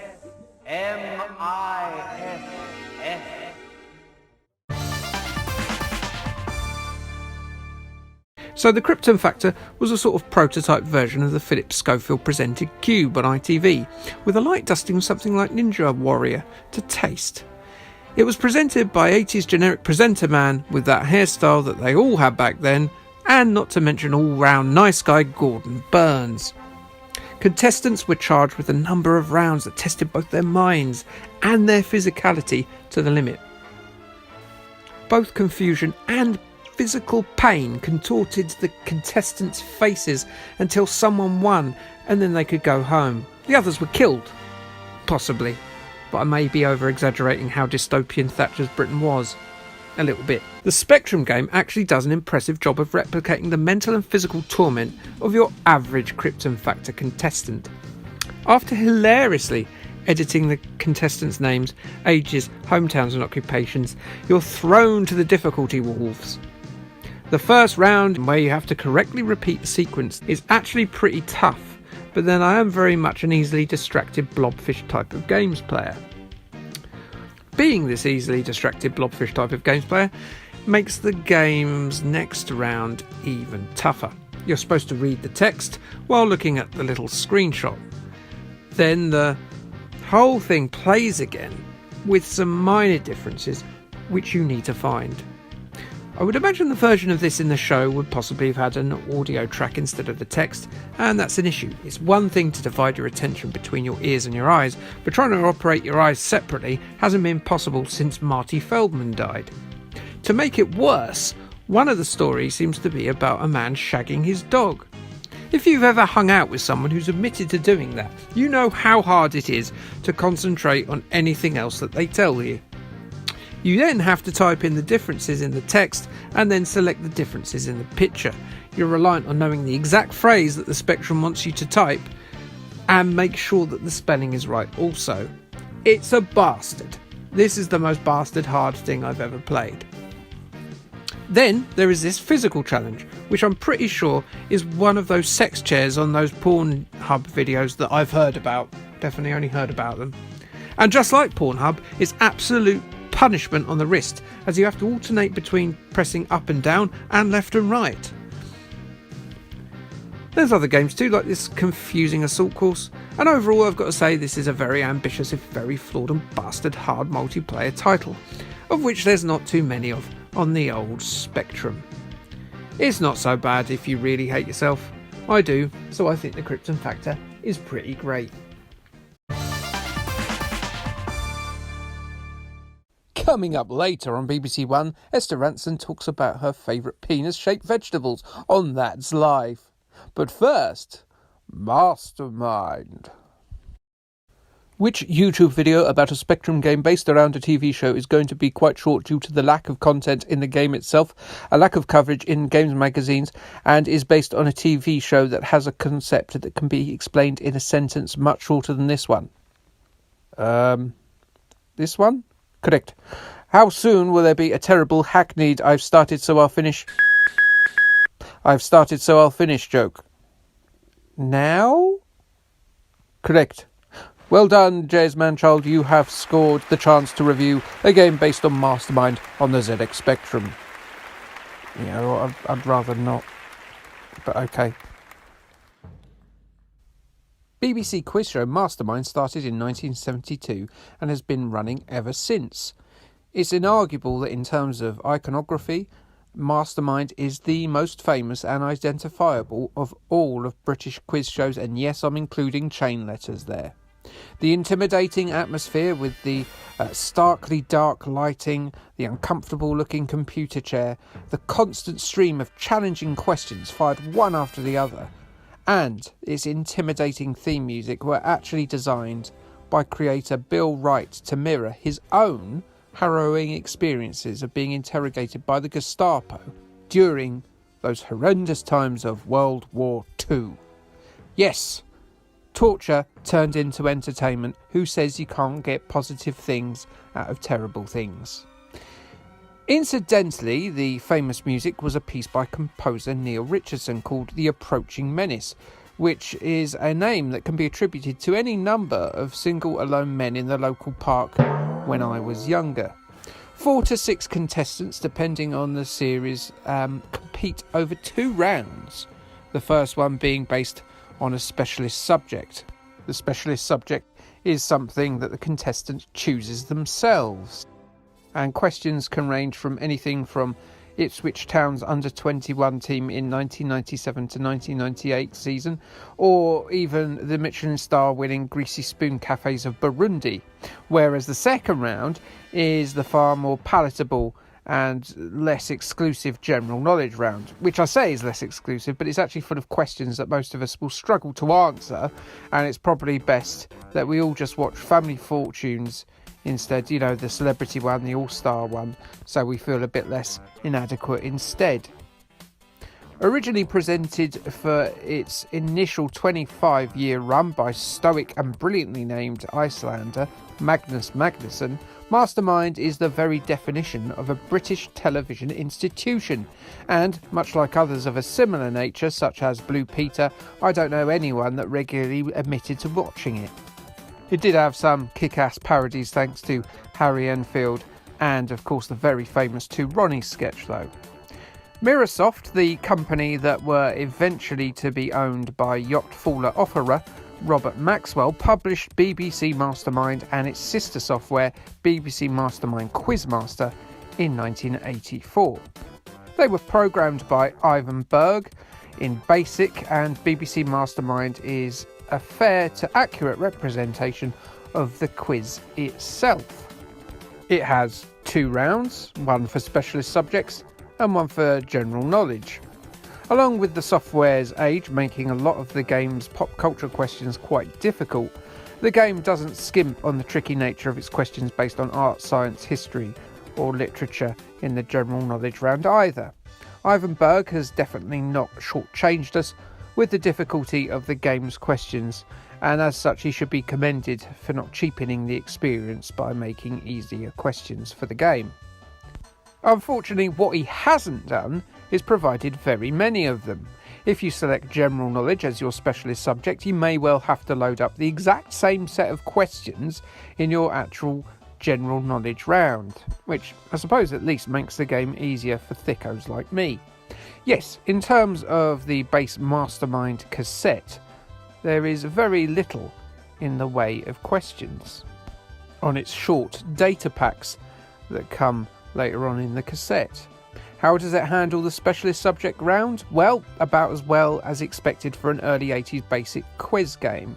You can select about 4 specialist subjects from TV and film to sport, and there aren't many questions in any of them. It's highly likely if you played the game for an hour and did all of the specialist subjects, you'd have seen all of the questions. That's a very underwhelming amount of content for your $9.95 investment. I'm sure that you will agree. So how do we combat this? Well, if you want to answer 10 questions based on Dr. Evazan from Star Wars, the average penis length of mammals, the Kit Kat flavours of Japan, or the special prizes of Bullseye, well, you can, if you've got a good, very understanding friend and a copy of BBC Mastermind Quizmaster. With Quizmaster, you can write your own subjects, your own questions, and save them as data packs. And this means that the questions go from a pitiful amount to infinite. Well, infinite if that friend of yours can be locked in a basement as a Spectrum basic quiz question writing slave for the rest of his life. It's easy to use in fairness and was available in a double pack or singularly. BBC Mastermind didn't get acknowledged by our usual crew of Your Sinclair CMVG or Sinclair user in terms of a review, and Crash only ran a small feature on it as part of an article on Microsoft's educational output. So I guess it's entirely up to me to say how the game is. And well, BBC Mastermind is a very accurate, very, very unflashy representation of one of the greatest British quiz shows, but it's also horrendously thin on actual content. The Quizmaster add-on title doesn't really conceal this game's biggest flaw, but I'm not sure how you're going to get round that particular aspect of the game. The specialist subject barrier is a hard one to broach. Microsoft simply cannot tailor the game around the player short of that Quizmaster add-on cassette. As such, Mastermind ranks pretty low on the TV quiz games I've done so far. And I've done a fair few. Oh well. Sorry Magnus Magnusson. It looks like you're near the bottom, mate. Right, I'm off. Oh, wait a minute. I suppose you're expecting that I do another I've started so I'll finish. Were you expecting another I've started so I'll finish joke? Well, I'm not that predictable, actually.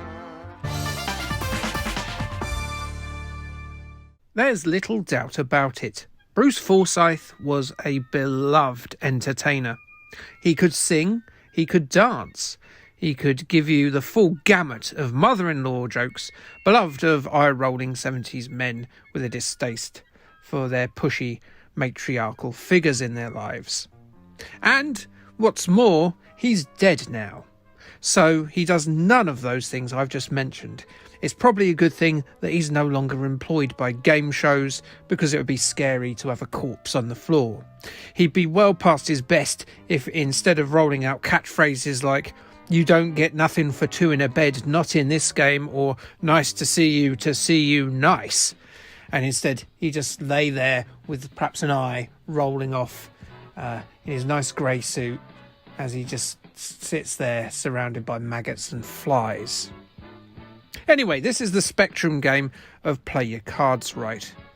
Running for 16 series from 1980 until 2003 on ITV, Play Your Cards Right was a half-hourly game show based on a still-running American version called Card Sharks.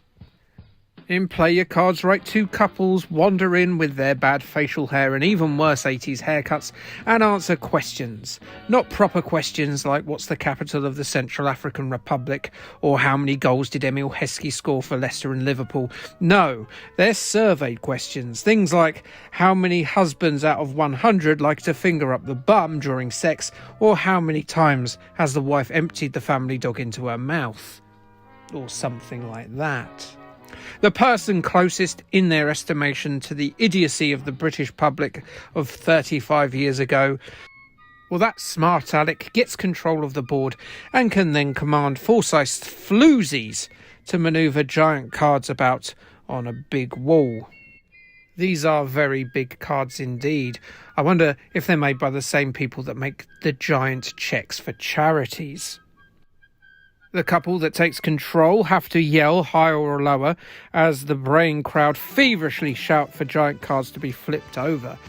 Should they guess accurately whether it is higher or lower, they control the game until they've filled up that wall. If they get it wrong, however, play reverts to the other fellas. Yes, it is that simple. It is a game that literally anyone could play, as it requires absolutely no skill or knowledge at all. The whole game show, from questions to the final round, is entirely based on luck. It is pretty amazing how long the show lasted, really. It probably owes a lot of its longevity to the charming charisma of Brucey, a likeable man with a face like a head skin of a chimpanzee stretched over an anvil, topped by a low-key but still distracting hairpiece. Who couldn't love this man? Look at him, the gangly dickhead. The official game of this, because yes, there was an unofficial game released without LWT's approval a year before. Well, the official one, it came out in 1986. It was published by Britannia Software, whose other most famous production was the Amstrad CPC exclusive based on Dempsey and Makepeace. Boy, did we miss out. No, we didn't. As you can see, You Play Your Cards Right is a right visual feast, with a big-headed Brucey representing the only vaguely interesting visual in the entire game, accompanied by a very blippy interpretation of the show's theme. And how does it play? Well, exactly like the show, which I guess you can't really argue with. You'd be a bit perplexed if you bought a Play Your Cards Right game and it ended up being a vertically scrolling shoot-'em-up or a version of Renegade, but instead of punching goons that you punch 80s married couples, vacuous dolly birds who flip cards, and indeed giant sentient cards. I mean, I'd love that personally, but I'm not like the other kids, those kids that love Play Your Cards Right. And herein lies the problem with Play Your Cards Right when compared to other quiz games. It apes the show too well. It is completely in the lap of the gods if you win, and it's sitting there like a poodle staring into your eyes and saying, "I'm in your lap, I am indeed luck, you need me to live." There's no way of knowing the percentage of the 80s fragile males that had told their wife that she's wearing clothes that are too revealing at a party, or indeed the amount of coquettish missuses that are dared to spend the household allowance on something they probably didn't need, like gin or socks or an electric whisk. Yes, these questions are very much of their time. Likewise, there's absolutely no way of telling which card is going to come up. The final round is whoever won the main part of the show, just betting with their imaginary points on whether or not the next card is going to be higher or lower than, a 7. That's it. Stripped of all the money prize, the baying crowd of poorly dressed punters and their bellowing of ice and Brucey's genial charm, you're left with nothing. An empty, soulless, completely and utterly pointless video game. It's a good version of a concept that simply doesn't work as a computer game. Oh, and the game doesn't even have the good grace to tell you the actual correct percentages of those surveys either, so I guess it stretches the length of the game a little bit in an artificial, lazy, longevity kind of way. Whether you'd want to play it multiple times or not is another matter, as Play Your Cards Right is not.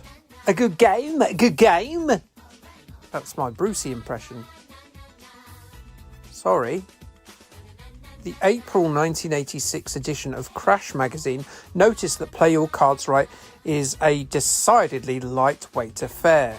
38% from them, and a warning that it's a bit yawn-inducing unless you're a real Brucey groupie. Do they exist? Jesus. The good folks at Sinclair User were on uncompromising form in their assessment. They gave it 1 star and a very simple final assessment. It's dreadful, they said. Run the Gauntlet was a gritty endurance show that ran from 1987 until 1992. Contestants from around the world were tasked with competing in a series of arduous multi-sport events. In terms of modern equivalent, I guess the closest thing to it now would be like a Ninja Warrior or Total Wipeout, but with bloody explosions and goddamn dune buggies. Look at this intro, just look at it. I can feel my testosterone seeping out of my pores, dripping onto the floor and collecting in a disgusting puddle of man gel. Explosions, just like Mummy used to make. She was a terrorist, we don't like to talk about that much. And look at that logo! Optimus Prime would have that on his arse as a tattoo. Now, let's have a look at the Spectrum game. It's important with games like this to remember how old they are and the limitations of the hardware at the time. They had tiny, small palettes of colours, primitive sound chips and most importantly minuscule levels of memory to work with. Even something we take for granted like the ability to scroll the screen round was a huge undertaking on hardware like this, which is why we've got this flip screen compromise here. While something like this works for an action adventure like Jack the Nipper or the Death Wish 3 game, for a racing game where you need to see what's coming up and quickly, it can massively cripple the game itself. one-screen exponents in this same genre, like Ivan Stewart and Super Sprint, lose a bit of graphical appeal, but are certainly a bit easier to steer around. In Run the Gauntlet, you can speed around a corner blind and smack straight into the backside of another vehicle, and while you spin like a chinchilla in a washing machine, the CPU is always wearing his physics don't mean shit pants and will carry on like you are nothing but an anemic gnat to it. A lot of the rounds are pretty similar, with the vehicle just changing but not much else. There is an on-foot section towards the end, but it's not overly great, with wrist-busting joystick waggling controls that will cause elbow issues that make mums worry. Despite its display issues and the weakness of the last section, it's okay. It's pretty enough for a Spectrum game and was given good to great scores by the gaming press at the time, with your Sinclair giving it a 7 out of 10, Sinclair user scoring it 80 out of 100, and Crash gave it a 90 on one of their coveted Crash Smash Awards. I'm with your Sinclair here. It's fine, not much else. G Quiz. Do you love sports? Do you love three-sided geometric shapes? Well, have I got a game for you. For all your hypotenuse-having athletic needs, I present to you CDS Microsystems' 1989 release, Sporting Triangles. But before we discuss the computer game, let us turn our sweaty faces at its inspiration, the late 1980s quiz show of the same name. A central television production for ITV, Sporting Triangles was the third channel's attempt to ape the success of the BBC One sports quiz show, A Question of Sport. Debuting in January 1987 and wrapping up its run 4 series later in August 1990, Sporting Triangles followed a very similar format to its better-known inspiration, with multiple rounds testing the old grey squidgy stuff between the earlobes of various sports personalities. Don't worry though, they're not asking footballers about the notable emperors of the Byzantium Empire or the capital cities of oceanic countries. No, that would be cruel to the footballers. Instead, they get quizzed about things getting vaulted, run on, kicked, thrown or hit with other things. You know, sport. Sporting Triangles was presented initially by Nick Owen. Yes, him off that Roland Rat programme TVAM. He doesn't have a lot of sporting credentials, however, he was the chairman of Luton Town Football Club for a little while in the 2010s. Sporting Triangles tried very unsuccessfully to match the still-running BBC One counterpart, even featuring one of that show's captains, that one person being former Liverpool and England star Emlyn Hughes. Other stars included fellow captain and international football star Jimmy Greaves, of course had his own video game in St and Greavesy, you might remember that, Andy Gray, Tessa Sanderson, and guests of the legendary standard and calibre of Frank Bruno and Nigel Mansell. CDS Microsystems weren't one of the brightest lights of the Spectrum's publishing pantheon, releasing a lot of language software, football management games, and games based on, simple things like backgammon, dominoes and chess. I know chess isn't simple, but it sort of fell under this umbrella. They're the sort of company that ambled along for a long period without ever blowing off anyone's socks. I'd love to have my socks blown off, wouldn't you? Where can one hire such a service legally? Yet they fancied the Sporting Triangles license and they duly got it, handing off programming duties to the team at Mr. Micro Limited, who handled the US version of Aliens and the conversions of Karnov and the previously covered Real Ghostbusters. Unsurprisingly, they decided the best use of the sports quiz license was to make a sports quiz game, and they then produced the game for the Acorn systems, the BBC Micro, the Commodore 64, the Spectrum, as we can see, the Amiga, the DOS systems, Electron, Amstrad CPC, and the Atari ST. That is an exhaustive list of computers. The game allows for 3 players who can be either human, like you, or a computer, like the thing you're watching this video on right now. A dice is rolled to see who gets to pick a particular specialist category, and everyone cries because 2 of them can't have soccer.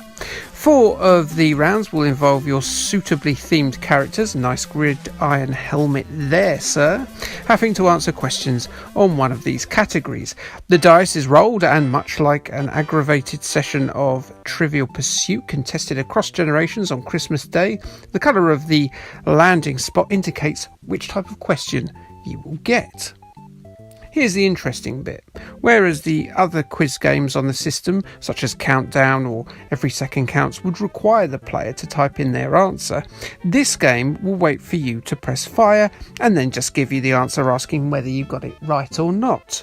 Yes, of course I did. Would I lie? This might seem a bit daft, but in a way, it kind of helps. It gives more space in the Spectrum's tiny memory for more questions.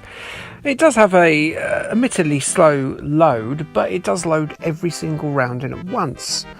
Something relatively uncommon with games of this type. Also, whereas a lot of its competitors didn't allow for slow typers or poor spellers, this sort of circumnavigates that whole thing. Now, as a one-player experience, it will undoubtedly encourage you to cheat, because you're as weak-willed as Boris Johnson in a room full of single blonde rich socialites in their 20s. But as a multiplayer experience for sports-loving folk under 80s haircuts, it could have been a right treat. You have someone hover next to the space button and say, yes, he told the truth, let's let him have that, or let's not, let's wind him up. Other rounds don't allow you to cheat, with Hit for 6 giving you a series of clues and 6 chances to get that answer right, with the points reward diminishing with each incorrect answer. Jigsaw is a picture round where squares obscure an image of things like a piece of sporting equipment or a team's crest, and doesn't work that well really on the Spectrum, because the Spectrum interpretation of a shuttlecock doesn't really look like a shuttlecock, if I'm being honest. The questions themselves are actually quite reasonably easy to do some 30 years on, surprisingly, and I didn't feel as much of a mouth-breathing simpleton playing Sporting Triangles as I did playing St and Greavesy or Mike Reed's Pop Quiz. Presentation-wise, there's a jolly version of the theme tune, and the graphics are pleasant enough, with the aforementioned themed contestants. However, there's not a digital Nick Owen or Tessa Sanderson or Emlyn Hughes to be seen anywhere. Reviews, as is the nature of reviews of the time, are as all over the place as feathers in a fox-infested henhouse. CMVG thought Sporting Triangles was worth an 82% and had a comment that said thusly: a playable trivia game, but only recommended to ardent sports fans. Sinclair user gave it a 61%. Sporting Triangles is a reasonable conversion of a pretty silly idea. Neither fab nor poor, it doesn't deserve to be ignored. However, it hardly demands attention either. That's a very on the fence comment there, Sinclair user. Your Sinclair didn't much care for it at all. They stated that basing a game around this television programme obviously wasn't a great idea. No doubt you'll be spookily drawn to it if you're a sports fan, despite your better judgment. They gave it a 40%. Crash also thought it wasn't great, a 50% from them, and a comment that reads, a mediocre conversion of a less than brilliant TV quiz. It's for sports fanatics only. And that. Many things in this life are confusing. Taxes, cryptocurrencies, how the Euro Nations League works, the continued popularity of Mrs. Brown's Boys. Few things, though, are as confusing as 70s and 80s TV quiz show 321. Here is its obscure computer game. What a looker. And here is a highlight, inverted commas, of the TV show. What do we have in there? We have 2 pieces of 8. Aha! I would change them any day for that young piece over there, that piece of 16. Pirates aboard!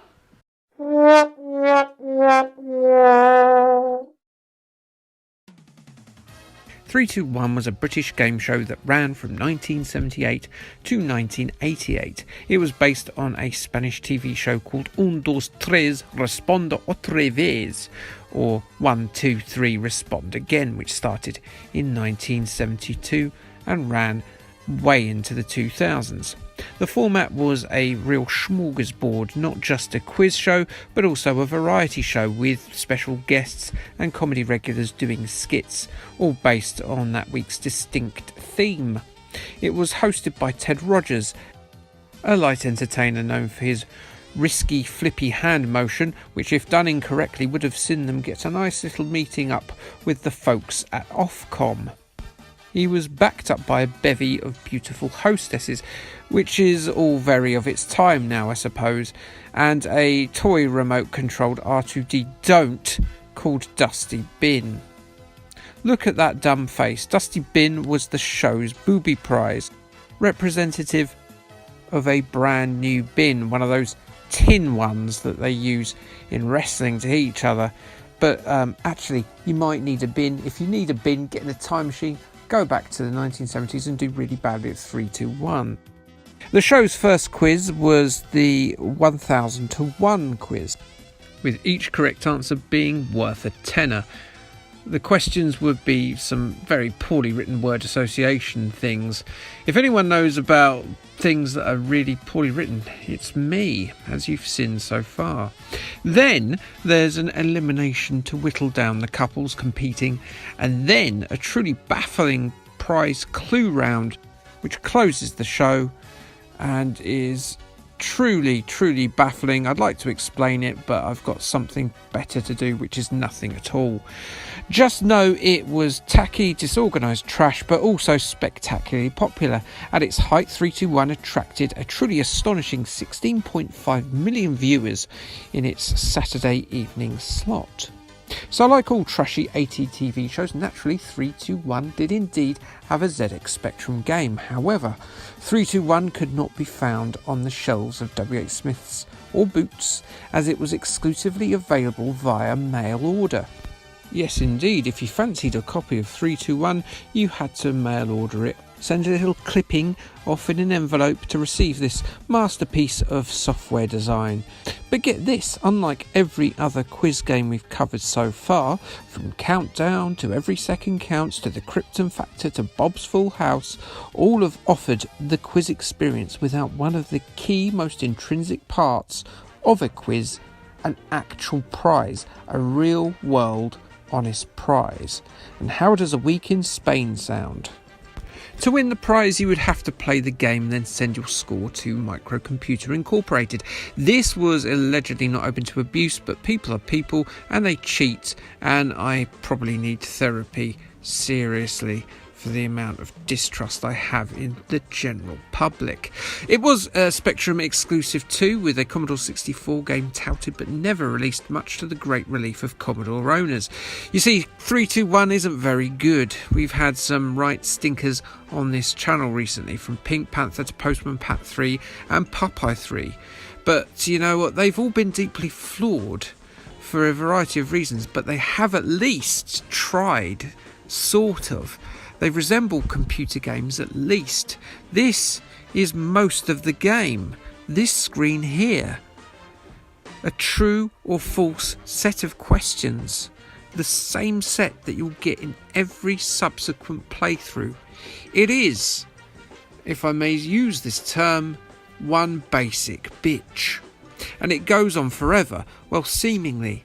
Is this an instrument? Is it? Yes or no? For excruciating decaminutes of your life. Just gone. Leonardo DiCaprio has never wasted any time on this drivel, nor has Gal Gadot, nor has Gary from Reef. You know, that guy who used to say, "All right now." Is this actually my life now? Is this what I've come to? Staring at a blue screen telling a Spectrum emulator what an oboe is. What is life? What is the point anymore? Why do I continue to draw breath? Can I just go to sleep and never wake up? It seems like the better option. Yes, 321 will drag you into a deep depression and refuses to let you go. until the next level. The next level is a platform game. A single-screen platform game where you must manoeuvre a couple up some clouds to the promised lands of prize-winning heaven. This is just like the show, this. I'm sure I remember this from the show, for sure. I'm not entirely sure which show, but I'm sure it's just like it. Your character can get crushed by the Nimbus, which ebbs away at your time, but at least you get plenty of it. Plenty of it to get frustrated at the god-awful responsiveness, but at least the lady is showing a bit of flesh here, eh? Look at those boobies. Well, at least I think she is, but I'm willing to fantasise about single pixel nipples, which I'm sure is actually probably just her underarm gap, than actually think about the horror of what I'm doing at the moment. I'm playing this wretched game. It is bad. Your Sinclair reviewed it in their issue 2. They said, assign this to dusty bin. It's so bad that the reviewer would rather have a season ticket to Highbury. I'm presuming he's not an Arsenal fan, an assumption probably correctly backed up by its rather generous, actually, 2 out of 10 score. Crash and Sinclair user, they didn't even sully their tape drives with this gack. Time limits, helicopters, tense challenges, running, shell-suited lady butts. Are you getting all that from these images? Me neither. Treasure Hunt was an early success for the then fledgling young Channel 4. Appearing on old Channel Quattro from December 1982 to May 1989, Treasure Hunt was based on French show La Chasse au Trésor. I can't speak French, sorry. The idea was that 2 bloody members of the public were invited to stand in this room that, if you drop the brightness by quite a lot, would look like a rendered puzzle room from an early Resident Evil. These 2 bozos would win cash prizes for each clue they solved, and each clue was based on a geographic location, which the lady in a helicopter would have to go and find. They're given an hour, the lady is given a helicopter, and a blank stare as she waited instruction from the plebs in the studio. Reach the 5 clues and they win loads of cash, or the 80s equivalent of loads of cash, which was probably like 50p, I don't know. Who understands inflation? Not me. As a show, it worked out pretty well, sort of like Top Gear Special, but crossed with an episode of 24. The contestants were given access to a map of the area and local things. If they didn't, they'd be right shagged. The main presenter was a former BBC newsreader called Kenneth Kendall, who lent gravitas and a sensible calm to the knockabout larks involved in this helicopter chase show. But the main star was undoubtedly Anneka Rice's rump. Anneka Rice. Anneka Rice was a blonde Welsh lady who I just assumed was Swedish because she was blonde and her name sounded a bit funny and Swedishy. Anneka. Rice was the breakout star of the show, and she would go on a little bit later and have another show called Challenge Anneka, which involved getting things done in a helicopter to a tight time limit. Typecast. Anneka had left Treasure Hunt to have a baby in 1988, as babies, as we're all aware, hate helicopters. Go on, think about that. How many babies have you ever seen pilot a helicopter? None, because they hate them. Anyway, she was replaced by Annabelle Croft, who apparently played tennis at some point and whose presence promptly killed the show in one series. A revival in 2003 happened with Susie Perry as Anneka Rice's bum stand-in, but no one cared for this anymore, as in 2003 the same babies from the 80s were old enough to ignore any shows that had helicopters in.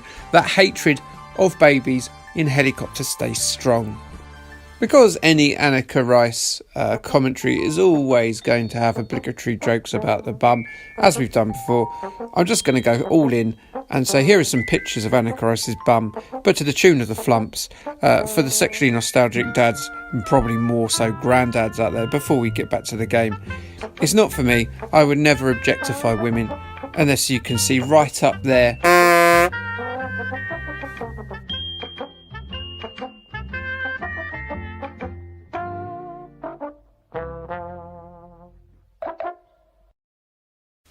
Treasure Hunt was published by, Maxon Software, the company responsible for EastEnders. Whoop-de-doo, I'm going to have fun. Released in 1985 on the BBC Micro, the Spectrum, the Commodore 64 and the Electron. You're given a time limit and a series of cryptic clues with which you must decipher. It came with a 60-page book, which contained extracts from Ernest Benn's Blue Book, a guide to parts of the UK. And this is used to help you find the clues to 4 separate hunts that are included in the game. There are hunts in Anglesey, South Devon, Fife and Greater London. Now, you think, seeing as how I'm emulating the programme, I'd be a bit stuffed without Ernest Benn's Blue Book. But I have something a little bit better. The internet! Screw you 85 losers with your books, nerds. I have infinite information power, and I can even order this giant inflatable Spider-Man from, AliExpress. Can you do that with your dumb Georgian History of Eastern Sussex hardback? Can you fudge? This is going to be simple, isn't it? Good, it's not. I mean, it looks simple. Most of the time you'll be staring at this navy screen. I think it's supposed to be the helicopter cockpit view, but it could be a building or something. I don't really know. A press of Shift and Z and you can see where your helicopter is on the map, but it's represented in glorious Maxino Crapovision. However, at least this breaks up the monotony of just staring at the screen. It looks, apart from the ticking timer there, that I've just got a photo up. It's not. It's the most frustratingly dull game to look at. Never before has a graphics producer stolen a living as much as those employed by Maxon Software. In terms of looks, it's way more the dark recesses of the inside rather than the outside of Annika's bum. There's another Annika's bum reference. How does it play? Slowly, but that's no bad thing really. It is, after all, trying to replicate the real-time nature of the TV show. You can't just travel from Charing Cross to Wembley in a millisecond, even with a helicopter. And this time gives you time to look into your clues to see what it is in that location which you need to find. As a game, it sort of works, but as a recreation of the show, yes, it does work. And I think it needs that weird pace about it, or it wouldn't work at all. So the first problem you have is with the controls, because it's essentially an airborne text adventure, and you have to instruct your helicopter pilot on where to go. You can command the pilot to take off, land, circle, hover, go in any of 8 compass directions, or you can just be more direct and give him the location. Without even saying please, though. You can say, City of London or Vauxhall, say. The first clue led me to Lloyd's in central London, which has a black statue outside and a lutine bell inside.